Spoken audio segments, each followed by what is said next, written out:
façam o tal do triplo C. Curta, comenta, porque a integração do chat ajuda muito, e compartilhe. Você pode fazer essas 3 coisas que ajudam o algoritmo a aparecer. Mas eu não estou brincando não, pessoal. Dá uma paradinha agora de 1 segundo e clica no joinha, porque às vezes sabe, a pessoa já está acostumada a ouvir isso. Não. É importante que você faça isso, porque se você não fizer, inclusive atrapalha o vídeo. Parece que o vídeo é menos relevante. Como de praxe, eu abro falando de guerra cultural, que é uma coisa que eu dou muita importância. E hoje, antes de falar disso, tivemos essa coisa do apagão cibernético. Eu estava, por acaso, num banco, tendo que fazer uma transferência, e veio a informação, olha, tá todo o sistema fora, aeroportos, tudo. Aí eu já tinha visto uma notícia ou outra, linkei, né? E o relevante dessa notícia, que eu não quero entrar, né, porque eu não entendo desse assunto, se foi ataque cibernético, erro, update, upgrade, atualização de sistema, a única coisa que eu sei é isso aqui que o Joaquim Teixeira também sabe, né? 100% seguro mesmo, só as urnas eletrônicas do Brasil. Do Brasil. O resto, aeroporto, banco que investe bilhões e bilhões em tecnologia, a gente sabe que tudo isso está suscetível a vários problemas, de hackers, de falhas técnicas. Seguro, 100%, inviolável, motivo de maior orgulho dos brasileiros na história, são só as urnas eletrônicas, segundo Barroso e companhia. E gozar disso, fazer meme disso, é crime, porque esse assunto virou tabu. Ainda na guerra cultural, agora sim, né? Esse texto no Globo, eu não conheço esse tal de Júlio Maria, mas me chamou atenção. Orfandade branca. Para mudanças, a pancada tem que ser forte. E isso gera desequilíbrios, é preciso tempo, né? Do que ele está falando? Ele está falando disso aqui, ó. Há muito tempo, o mundo foi dominado por uma espécie de supremacia branca. Eram muito opressores, sabe? E os negros eram alvo de todo tipo de racismo e tudo mais. Mudanças de eixos seculares, diz ele, só se faz com insistência, conscientização e algum radicalismo. Sim, a pancada tem que ser forte. E isso gera desequilíbrios, é preciso tempo. Quanto a nós brancos, ele é membro da elite branca, depois de sentirmos só uma pontinha de rejeição imposta a um povo desde seus ancestrais, podemos aceitar o convite para sermos os vivos que assistirão da plateia ao início de uma espetacular virada civilizatória. Ele está falando do quê? A nova Lei Rouanet, com seus bilhões e bilhões a mais do governo Lula, tem agraciado aí a política identitária.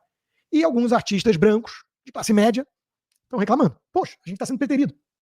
Esse sujeito, branco, mas um branco da elite culpada, está dizendo o seguinte: aguenta o rojão, é para ter preconceito sim, é para ter julgamento com base na cor da pele, porque é preciso ter uma pancada forte, gera algum desequilíbrio, mas é uma virada civilizatória, é o racismo do bem, porque durante muito tempo eles, os negros, foram vítimas de racismo por nós, os brancos. Isso é exatamente a ladainha da elite branca culpada que quer se colocar como representantes, porta-vozes das minorias. E quem mais se ferra com isso? O branco de classe média ou baixa e, claro, o negro de classe média ou baixa, que também não se beneficia nada com esse tipo de política identitária e cotas. Então, eu trouxe aqui na Guerra Cultural só para chamar a atenção. E, como ideias têm consequências, a Bud Light caiu para número 3, ela era a número 1 das cervejas, num mercado bem concorrido, depois daquele boicote todo, vocês vão lembrar, por conta do anúncio usando o modelo trans, né? Lembrando só que a Bud Light fala com o típico classe média, homem branco, blue collar, né, que tinha o seu six-pack para tomar a cervejinha mais barata e mais aguada, né, no final de semana. Então, deram um tiro no pé, tá aí o resultado. E toda a política de cotas, toda a política de DEI, que é o Diversity, Equity, Inclusion, né, que tomou conta dessa papagaiada toda da esquerda, está começando a ter uma espécie de backlash. Deu tão errado o experimento, óbvio, que algumas empresas estão começando a retirar o seu nome desse troço. A John Deere, que faz tratores para agronegócio, entre outros produtos, acabou de anunciar que está parando com isso. Imagina o cara comprar um trator pensando que tem que ter X% de mulher, minorias trans e LGBT na fabricação, né? O cara quer um trator resistente, that's it. E até a Microsoft, que é uma empresa progressista, demitiu, a princípio, todo o time de DI. Todo o time. Não considera mais algo crítico para o seu negócio. O que nos leva, claro, ao tema que foi o principal da terça-feira, que hoje eu vou falar mais rápido, que é o atentado à vida do Trump. Por quê? Porque todo mundo viu aquela equipe liderada por uma lacradora feminista incapaz de proteger o seu cliente, o alvo de potenciais ataques. Antes, se você quer vir para os Estados Unidos, o escritório de imigração é o DM Visa Law, da doutora Ingrid, minha parceira há anos, e nela eu confio para fazer um bom trabalho para você. Então, vai lá no bossconsta.com, na ala de serviços, manda uma mensagem para DM Visa Law, que a equipe da Ingrid vai entrar em contato com você. Então, tudo muito estranho. E de terça-feira para hoje, ficou mais estranho ainda, porque, veja, todo mundo reparou numa certa mulher de boné e óculos, bem atrás do Trump, que estava com uma postura estranha, digamos assim. Um body language estranho. Muita gente, no dia do atentado, que todo mundo ficou vendo e revendo as imagens por horas, muita gente apontou para esse comportamento suspeito, digamos assim. Parece que a mulher sabe de alguma coisa. Hoje, tem gente que identificou ela como uma agente do FBI. Eu não sei se está confirmado, eu não sei em que pé está, eu não tive tempo de mergulhar mais a fundo nisso. O que eu sei é que, se for mesmo, digamos que os teóricos da conspiração vão fazer a farra. E com toda razão. A mídia está tentando colocar em pé de igualdade, a Folha de São Paulo fez isso, a esquerda lunática, o Janones, o Kaká e companhia, que dizem que foi uma armação do Trump, e a direita, que eles chamam de lunática, que diz que pode ter um inside job, cumplicidade, infiltração de agentes. É óbvio que uma coisa não se equipara à outra. Dizer que foi armação do próprio Trump é coisa de quem fuma maconha estragada. Dizer que pode ter tido agentes infiltrados que fizeram vista grossa para um sujeito que foi 3 vezes ali, um telhado que não podia estar desassistido, vigiado, é outra coisa. É óbvio que levanta suspeitas. Muitas coisas que aconteceram, na melhor das hipóteses, na pior falha do serviço secreto da história, talvez. Né? Porque não dá para comparar com o assassinato do JFK, que tem muitas conspirações, aparentemente, por trás, mas o cara em Dallas, num carro conversível, é diferente desse ambiente em que o Trump foi alvejado. Então, coisas muito estranhas aconteceram. Esse garoto, sem redes sociais, esquisito, é outro mistério. Então, é óbvio que qualquer jornalista tem a obrigação de levantar a questão. Pode ter tido alguma coisa a mais do que um maluco que pegou a arma e saiu atirando. Mas vamos falar da lacração do serviço secreto sobre o DEI. Olha, a própria Cheetos, porque ela sim está sendo chamada porque veio da equipe da Pepsi, que é dona da marca Cheetos, de segurança, logo para o serviço secreto. Olha o que ela mesma disse que é a meta da sua gestão. To expand hiring, they're aiming to have 30% women recruits by 2030, and even allowed YouTube influencer Michelle Khare to train with agents. But I'm very conscious, as I sit in this chair now, of making sure that we need to attract diverse candidates and ensure that we are developing and giving opportunities to everybody in our workforce, and particularly women. That workforce will be pivotal for the 2024 campaign season, which for the first time includes a former president who already has lifetime protection. Agents were there when Donald Trump was arraigned in New York. We were able to work out the details ahead of time of how that particular day was going to go, but we will always ensure the safety of all of our protectees that we have. The service has a zero-fail mission, a mission officers are training to uphold, pretending this field is the most famous address in America. Pois é, né? Alguma coisa muito estranha aconteceu. Na melhor das hipóteses, podemos até atribuir a incompetência. Afinal de contas, quem toca um serviço secreto com essa mentalidade de cota, de política identitária, em vez de uma única obsessão, meritocracia, ter os melhores agentes para garantir a maior segurança possível aos clientes, é alguém que merece ser demitida. Ela deu uma entrevista depois na ABC, admitiu que foi inaceitável a falha, se é que foi, e perguntaram, você vai pedir renúncia então? Ela, não. Quer dizer, o governo Biden é um governo da mediocridade, não da meritocracia. É um governo que quanto mais você erra, mais você é poupado, porque não pode demitir uma mulher que você empoderou para ficar à frente do serviço secreto, cuidando da segurança do Trump, ao menos. Né? Agora, a chegada do Trump no Republican National Convention mostra que ele entendeu o que aconteceu. Né? Donald J. Trump.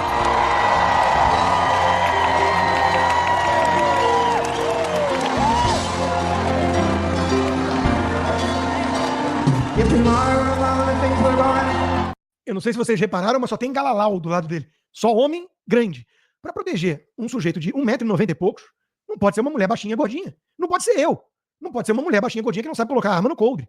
Né? Então, é óbvio que isso é bizarro e chamou a atenção do mundo.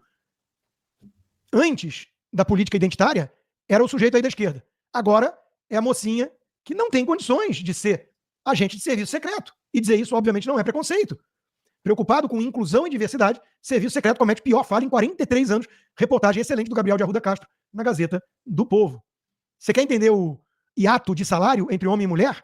Em primeiro lugar, não existe, porque é comparação de laranja com banana. Comparam a média, sem levar em conta, ignorando se é para a mesma função ou mesma produtividade, que é mais importante do que a mesma função, porque nem todo indivíduo executa a mesma função com a mesma eficiência. Mas comparam a média. Agora, vamos ver para a mesma função.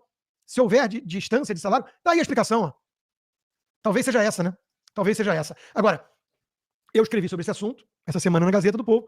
Aí um amigo meu virou e falou assim, Rodrigo, porque vai haver um backlash, o Elon Musk se posicionou, o Bill Ackman já tá comprando essa briga com as universidades, não dá mais pra levar a sério essa palhaçada de política identitária. Aí veio um amigo meu e falou assim, Rodrigo, não seja bobo, é óbvio que eles vão puxar da cartola isso aqui que o Financial Times puxou.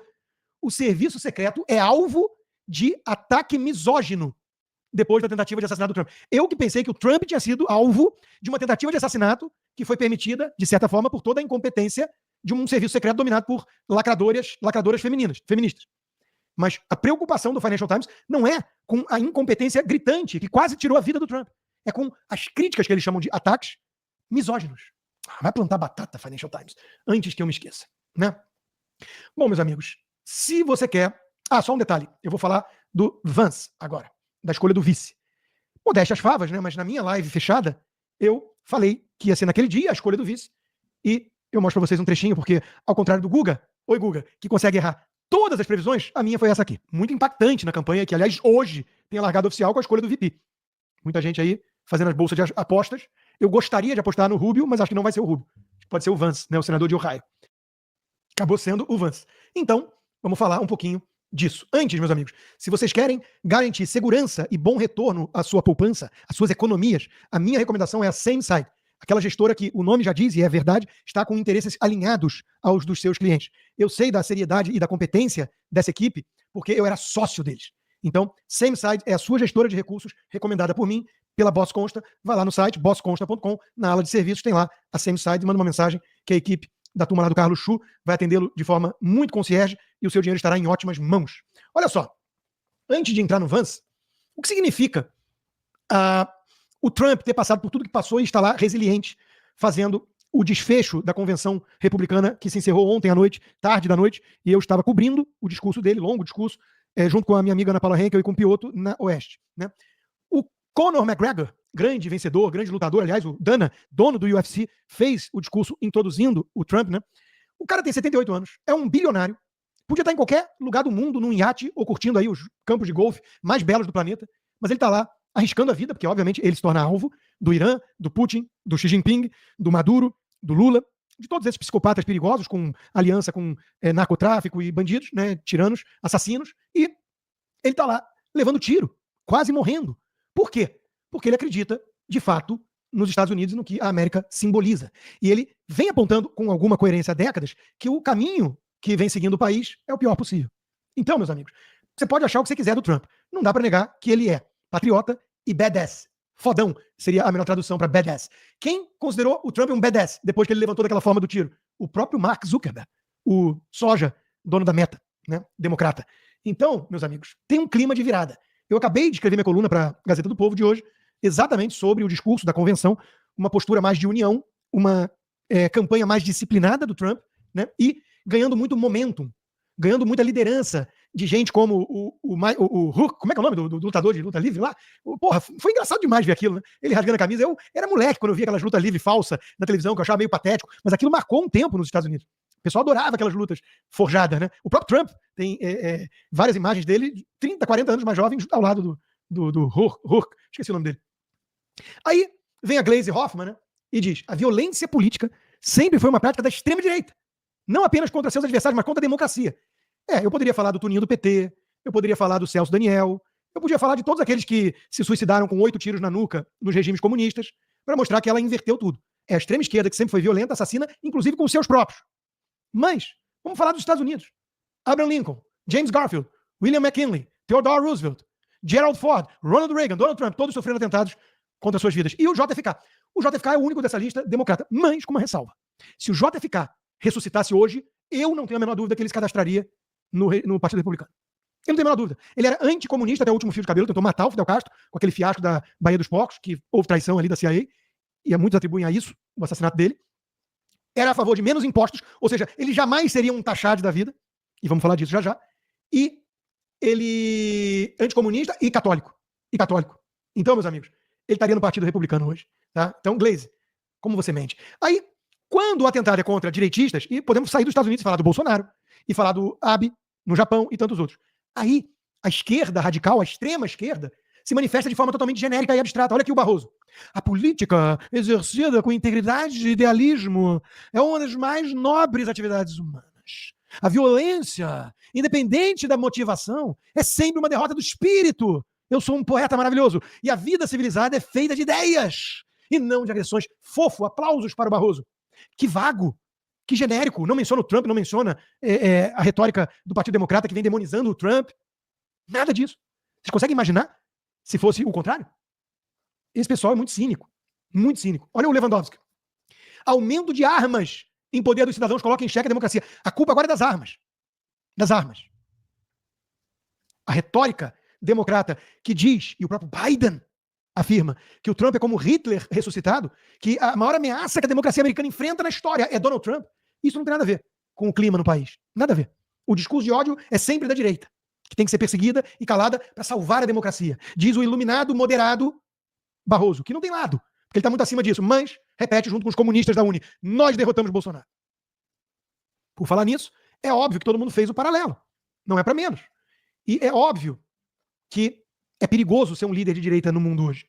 É óbvio. Está mexendo com muitos grupos de interesse nefastos. Aí vem o Estadão e tenta culpar quem? A retórica democrata? Não. O próprio Trump. Usando um nome bonitinho para dar um ar de ciência ao que é pura militância, entropia americana. É o próprio Trump que está incitando essa violência. Gente, o cara leva um tiro de fuzil que por inches não estourou o crânio dele na frente do mundo e do filho. E a culpa é da retórica dele. Não do Obama, do Biden e companhia, que o comparam a Hitler, de certa forma. Pior ainda foi o intelectual petista, o Christian Lynch, né?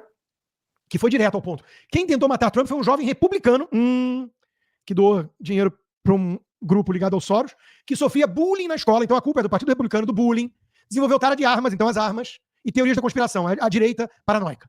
Esses são os culpados. Perfil clássico de extremista de direita.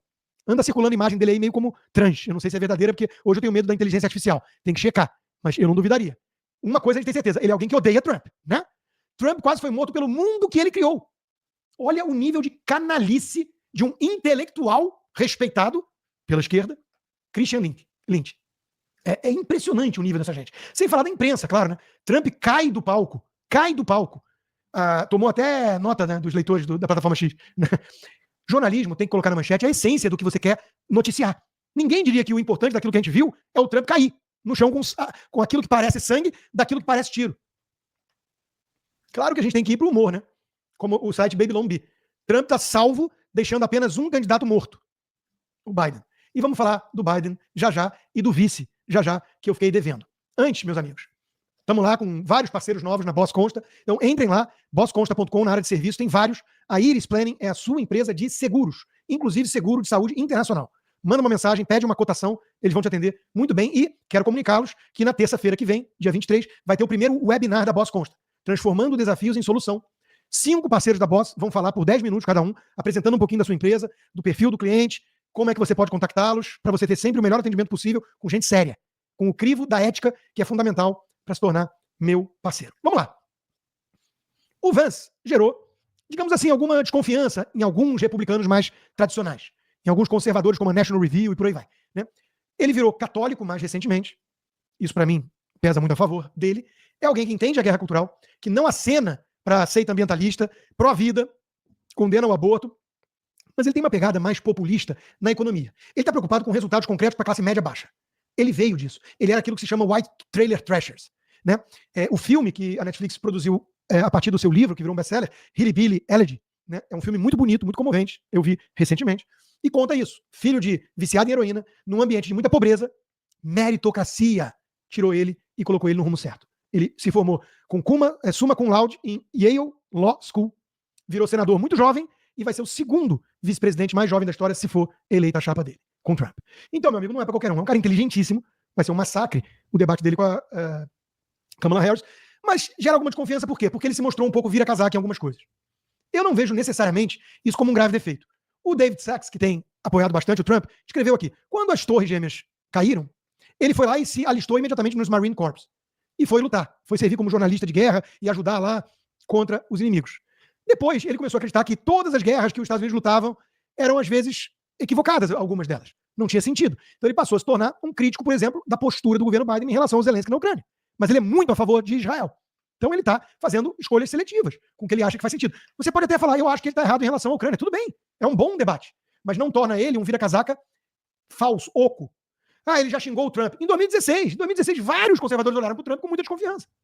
O Ben Shapiro é um deles. Aliás, o Ben Shapiro mostra como que houve uma radicalização do Partido Democrata, inclusive da base mainstream, da Nancy Pelosi, Joe Biden e companhia, Jack Schumer, que tiveram que acender velas demais para militância lunática mais jovem. Então, o Ben Shapiro era never Trumper em 2016 e votou nulo. Em 2020, ele votou no Trump. Hoje, ele financia a campanha do Trump. O Elon Musk é um ótimo exemplo. O Elon Musk é um ótimo exemplo disso. Era um libertário, mais aliado aos democratas do que aos republicanos. Ele fala, eu estou no mesmo lugar há 20 anos. Os democratas foram lá para a extrema esquerda.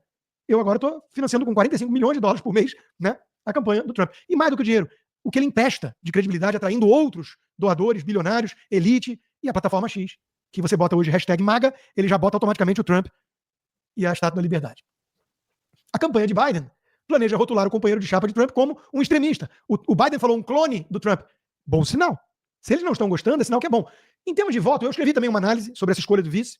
Eu não acho que ganha tanto em termos de voto. Eu acho até que a escolha dele mostra que o Trump está muito confiante na vitória. Ele está pensando no legado do governo. Então ele pegou uma nova liderança jovem em quem ele confia. Ele acredita, ele gosta do J.D. Vance. Agora, talvez ganhe votos ali no Rust Belt, no cinturão da ferrugem, Michigan, Pensilvânia ali, porque ele se comunica muito bem com esse povo. Ele vem disso, né, de Ohio, a industrialização decadente. Então ele fala com uma classe média baixa americana, que é um quadro importante do eleitorado, sem dúvida. Então agrega sim. E o Elon Musk gostou, chamou de decisão excelente. E o Elon Musk é nosso herói sem capa, a gente gosta, a gente confia. Como eu disse, doando $45 milhões por mês, né? Então, vamos nessa. Vamos com a chapa Trump-Vance, que precisa trocar só 2 letrinhas do Trump-Pence, né? Mas há um upgrade na minha visão. Porque enfim, o Mike Pence foi escolhido ali por uma necessidade de acalmar o público evangélico que desconfiava muito de quem era o Trump, que é um cara meio fanfarrão e você não está escolhendo ele para ser o seu pastor moral, o seu reverendo. Para isso tem outras lideranças, né, religiosas. O Trump tem que ser um bom gestor. E ele foi. E ele entregou bons resultados. Ele entregou resultados tão bons que, no fundo, eu acho que o Biden ainda vai votar nele. E eu não estou de sacanagem. Olha o Biden aqui no ato falho, quase falando Make America Great Again. So tonight, I'm asking every American to recommit. To make America, think about it. Eu adoro o think about it. Você think about it quando ele se enrolou todo. Né? Então, veja, é que ele se enrolou todo, está todo estrupiado. O Ben Shapiro comentou sobre a conclusão da Convenção Nacional do Partido Republicano, um baita evento, não dá para negar, bela produção, né? Altíssimo nível, num clima de euforia, com muitas celebridades, shows, e o partido unido. E nesse momento interessantíssimo, digamos assim, né? Em que essa figura icônica, o Hulk Hogan, tá aqui, tinha esquecido o nome, né? O Hulk Hogan, né? Rasgando a camisa. Os Estados Unidos despertam um certo desprezo numa elite snob, cheia de soberba, né, tipo um Barroso da vida, pessoal de Sorbonne, eu sou Paris, eu amo Paris, né, aí eles olham para os Estados Unidos com desprezo, olha como eles são broncos, pouco refinados, né, eles odeiam o que a América representa. Eu não, eu gosto. Eu gosto e entrega, acima de tudo, resultado, liberdade, segurança, prosperidade, tudo aquilo que Paris tem muita dificuldade de entregar, por isso que é décadence avec élégance, né, muito refino e muito muçulmano, muita economia capenga, jovens desempregados e por aí vai. Meus amigos, o contraste nunca esteve tão óbvio. Trump levou um tiro de fuzil, levantou, gritou, lutem, lutem, lutem, USA, com sangue escorrendo da orelha. O Biden cai sozinho da bicicleta, cai sozinho da escada e por aí vai. Aí agora apareceu com o Covid. E deram um tom de seriedade a isso que eu tive um déjà vu. Falei, peraí, a gente tá em 2020? Rapaz, achei que esse troço de Covid tinha acabado, ninguém vai falar nisso. De vez em quando aparece um ou outro malucado de máscara, né? Os mesmos que reclamam que o Trump exagerou de colocar um curativo na orelha que quase foi arrancada. E usa 30 máscaras no rosto, né? São os que estão dizendo que o Trump exagerou. Mas eu tive um déjà vu. Falei, caramba, o que aconteceu? Pandemia, sério, Covid. Aí eu me toquei, né? Claro, estão produzindo uma narrativa, e acreditem se quiser, ela já foi usada por gente na MSNBC, ela foi usada, que são equivalências falsas. São 2 idosos que passaram por coisas muito ameaçadoras, tipo um tiro de fuzil e o Covid, e sobreviveram a esses desafios. E isso demonstra força de ambos. Eu vi essa análise tirada da bunda, tipo o Guga faz, né? Oi, Guga. Tipo o Guga faz na Globo News. Então tá aqui a imagem. Tá aqui a imagem atualizada. O Biden com a bandeira trans, fazendo yeah! Venci o Covid. Boa sorte com essa estratégia e cuidado com o médico da Covid. Porque se for a Hillary Clinton, parece que o remédio sugerido é a eutanásia. Então toma cuidado. O Biden não deve tomar mais um cafezinho oferecido pela Kamala Harris, né? Vamos combinar. E como eu mostrei o Babylon Bee, que pra mim é o melhor site de humor dos Estados Unidos, talvez, né? 2, mas essa piada quase não tem graça. Porque a gente lembra também de suspeitas de fraude eleitoral aqui nos Estados Unidos. O presidente mais popular da história americana, com 80 milhões de votos, muitos deles por correio, está sendo inundado com pedidos de renúncia da candidatura. É estranho, né? No mínimo, estranho. O cara é ultra popular e todo mundo quer que ele saia no Partido Democrata. Imagina se ele foi eleito com 80 milhões de votos. Mas é assim que a Globo News lida com o atentado a Trump. Agora são 8 horas mais 2 minutos pelo horário de Brasília. Você vai ver logo mais no Jornal Nacional. O ex-presidente americano Donald Trump fazia um comício na Pensilvânia. De repente foram ouvidos sons que pareciam ser de tiros. As imagens mostram um candidato do Partido Republicano colocando a mão na orelha e depois se abaixando do palco. Agentes do serviço secreto que fazem a segurança de Trump correm até ele. E as pessoas que estão perto começam a gritar. Trump foi retirado do local e as imagens mostram aí o que parece ser sangue também no rosto dele. Eu fiquei na dúvida se brotou ketchup, se ele tinha instalado na orelha, talvez, alguma coisa para cuspir ketchup. Vamos chamar o Janones como especialista, ou aquele sujeito que a Globo News chamou para falar que foi encenação, né? Um sujeito ligado ao Foro de São Paulo, defensor do Maduro. Essa é a Globo News. Depois cai 38% da audiência, dá traço e não entende por quê, né? E aí fica ouvindo as análises do Guga Chakra. Oi, Guga. Escreveu o seguinte: Trump, divino ou despótico? Após sobreviver ao atentado, Trump se tornou figura messiânica para os súditos. Para os opositores, ele, Guga incluído, é o apocalipse para a democracia. Vamos lembrar que o Guga já falou que o Trump era mau e que o Biden ia trazer tranquilidade para o mundo. Tudo bem que veio a saída trabalhada do Afeganistão, o Talibã pegou de volta o país, o Putin invadiu a Ucrânia toda, estão em guerra até agora, com milhares de mortos, o Hamas matou 1.500 israelenses, está tendo uma guerra até agora por conta disso. Ele errou um pouquinho a análise, mas o Trump é do mal. E ele está incomodado que os trumpistas estão dando um tom messiânico depois que o cara virou na hora para falar de um gráfico e graças a essa mudança de segundos, milésimos de segundos de curso da cabeça dele, ele está vivo. O Guga está incomodado com o tom messiânico, né? Ele acha isso muito decadente, muito pouco científico. Imagina a reverência que a mídia, os jornalistas sempre tiveram e demonstraram com Obama. O Obama era Deus no céu, e eles não ligam muito para esse Deus, que eles não acreditam, e o Obama na Terra. Esse sim, figura divina. Imagina, né? Então é a esquerda fazendo o que sempre faz, atacando os adversários de frente para um espelho. Uma análise infinitamente mais sofisticada, não dá nem para comparar, né? Enfim. Não dá para comparar o Guga com o Flávio Gordon. Mas a do Flávio Gordon, ele mostra sim que há um caráter messiânico e que não é novo isso nos Estados Unidos.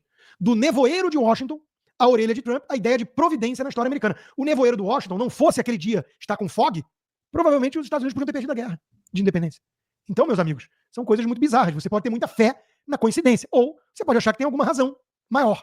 Muitos dos eventos concernentes ao processo de independência americana revelam o poder da concepção religiosa e da crença na intervenção da providência divina na história. Isso é um legado judaico. A linguagem do judaísmo se tornou a linguagem central da metafísica americana, o pano de fundo implícito para uma visão americana especial da natureza, da história e do destino da humanidade. De novo, o Guga não precisa acreditar em nada disso, ele é mais sofisticado, assim como o Barroso. Ele só acredita nas seitas progressistas. Tirando isso, tudo ele acha brega e coisa de gente pouco refinada e inteligente. E ele pode dar o luxo de sinalizar falsas virtudes e fazer análise de merda da Quinta Avenida em Nova York, do apartamento talvez do papai, né? Porque ele habita essa bolha progressista que nunca é cobrada por suas análises equivocadas, por suas previsões estúpidas. Não há outra palavra.